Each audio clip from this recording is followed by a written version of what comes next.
Hi there everyone, and welcome to another Red Gaming Tech video. My name is Amata, and this time it's going to be a little bit of an opinion video on Steam Greenlight. I imagine that most of you know what this service is by this point, but just in case you don't, basically what it is, it gives indie developers a chance to get their games on Steam by basically, if they get enough votes and all that good stuff, then the game will be put on Steam. So basically it gives games a chance to get on Steam that might not have otherwise passed Valve's process or what have you, whatever it is that they look for in games to put on Steam. And yeah, the idea is pretty damn good, obviously. I mean, there's more than a few junk games that have somehow ended up on Steam that have just been pretty broken, and you kind of wonder how the hell did this make it when some other really good game didn't make it. So yeah, I really like the idea of basically, if people rally together and vote for their favourite game, then, you know, it can get on Steam, which is obviously a pretty huge deal. Most people will be put off buying a game if it's not on Steam for pretty obvious reasons. However, they've actually recently implemented a change to the Greenlight service by charging developers $100 for each game submission. Now, there is obviously a reason behind this. Valve is just going to do something like this willy-nilly. As you might imagine, with this service, a hell of a lot of bad games and spam ends up being put on the Greenlight service, and I think what Valve was hoping for is that the thing would be self-moderating and that users would basically vote down the bad games and the junk and the what have you, and that, you know, the bad stuff would basically be filtered out and only the good games would remain. And unfortunately that's not really happened, to be honest. There are some promising titles coming up, like Project Zomboid and Paranormal, for example. At least that's a game I really hope that will be put on Steam, because it's a game that I really want to try out myself. But somehow a few really bad games like Seduce Me, which is kind of what it says on the tin,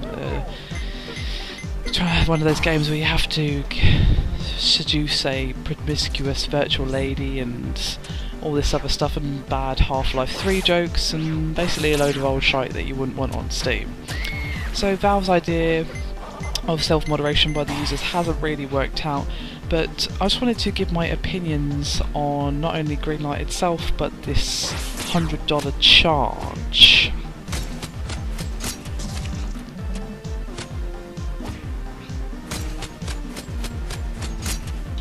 But the one reason I don't really like this is because it punishes everyone for the sake of a few bad eggs. And that's kind of the same principle as DRM, and anyone who's paid attention to my rant videos or just my news videos in general will know that, you know, generally speaking, I'm not a big fan of DRM in general. And while I can understand the need to put a bit of a wall between the spam and Greenlight, you know, that's fine. That's not what I have issue with. I have issue with the amount.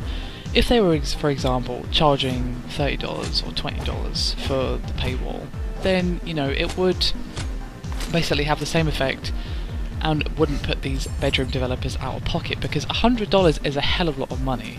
That equals to roughly, I don't know, £80, maybe 70, £80, I'm not entirely sure off the top of my head how much that would be in English money, but that's a hell of a lot of money, to be honest. That's like food money for a month for most people, especially if they're, you know, an indie developer that's basically doing it in their bedroom, or a group of people doing it in their basement or whatever. So it punishes a lot of people for the sake of a very few bad eggs. So yeah, and considering that it's a bit of a lottery, to be honest, I mean, you could put your game on Greenlight, pay your $100, and not even get on Steam, because obviously it has to get enough votes on Greenlight in order to be put on Steam. So $100 for a gamble. I think it's going to put off a lot of talented game developers from trying to put their games on Steam and on Greenlight, which is obviously going to defeat the purpose. And yeah, all of the proceeds from the paywall money that's paid to Steam Greenlight does go to charity, which is all well and good, but that still doesn't change the fact that most indie developers are not going to be able to afford $100 from the back pocket, especially if they're a bedroom developer or what have you, like I've said. And I don't really agree with the punishing the many for the sake of the few. To be honest, I think that charging, say, even $50 or $20 to $30 would achieve the same thing without punishing so harshly, especially, excuse me, when putting your game on Greenlight isn't exactly a sure thing. In fact, you know, the chances of it actually making it through are not that high. You have to garner quite a bit of support, get quite a few positive ratings, and all that good stuff for your game to actually make it through on Steam. So you could pay the $100, put yourself out of pocket, and basically live off, you know, dirt for a month or what have you, and then you get nothing to show for it. It's unfortunate that the community has not been able to regulate itself, but to be honest, all of us have lives and all that good stuff, and we might not even see these bad games. We might not even come across them, and some people might vote it up because they think it's funny, or because they got too much time on their hands, or maybe, you know, the person who made the bad game or the bad joke game or whatever gets all their friends to vote it up and all that good stuff. There's still ways to abuse what's happening. So I can understand Valve's logic in putting a wall between the spam and Greenlight. That's fine, I don't have an issue with that, as I've said, but I feel like this is just going to spell the end of Greenlight at this rate if they don't kind of course correct, because I think a lot of people are going to be put off by this pretty steep price. You think, oh, $100, that's not that much. But to some people, that's a hell of a lot of money. To me, that's a lot of money. That's probably, you know, the money that I spend on food in like maybe a month or two, because it's only just me after all. And considering that it's basically paying $100 for a lottery ticket, then yeah, I don't really agree with this, to be honest. I seriously think that Valve should, you know, put something like this in place, but they should just charge less. It should be, say, $30 instead of $100. I mean, you could even say charge $10, and it would put most people off who are gonna, you know, put a joke game on Steam or goodness stuff, or all this good stuff. I mean, just because your game doesn't necessarily make it through to Steam doesn't mean your game is bad. It just means that it didn't have enough publicity, or not enough people knew about it, or what have you, you know. It doesn't necessarily mean that your game is bad if it doesn't make it through. So before you go like, oh well, you know, if you can't make it through, if you don't believe $100 is worth your game, then no, that's just untrue. There's so many games coming onto Greenlight, and obviously when you've got the trash games as well clogging up the works, it's just, you know, hard. No one's got the time to sit there, go through every game, clicking and seeing which ones are actually worth their vote. You know, that's not really going to happen, unfortunately.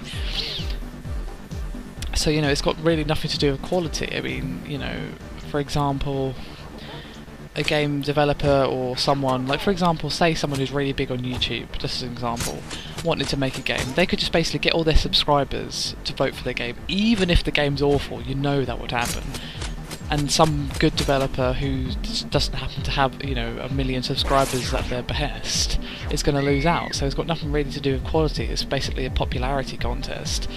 So to be honest, I think that they need to have the same system but just charge a hell of a lot less. I would say $20, maybe 30 at most.